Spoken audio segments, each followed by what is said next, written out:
Hi guys! Today we are learning how to make your TikTok account a creator account. First, unlock your phone and open the TikTok app. Wait for the app to load completely. Then make sure you're signed in to the account you want to switch to a creator account. Once TikTok opens, tap the profile icon in the bottom right corner. This will take you to your profile, where you can access your account settings and manage your account type.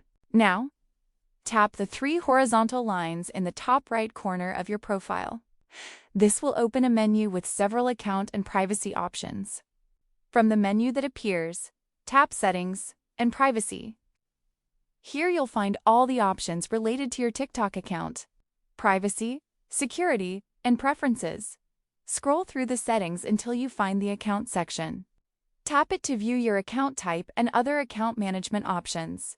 If your account is currently a personal account, you'll see the option to switch to Creator Account.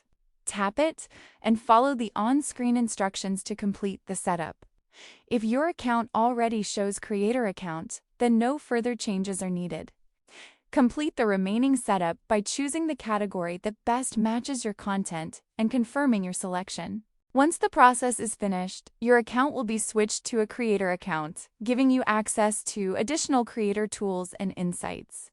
And that's how you can easily switch your TikTok account to a creator account. If this tutorial helped you, don't forget to subscribe and leave a comment below. Thanks for watching, and I'll see you in the next tutorial.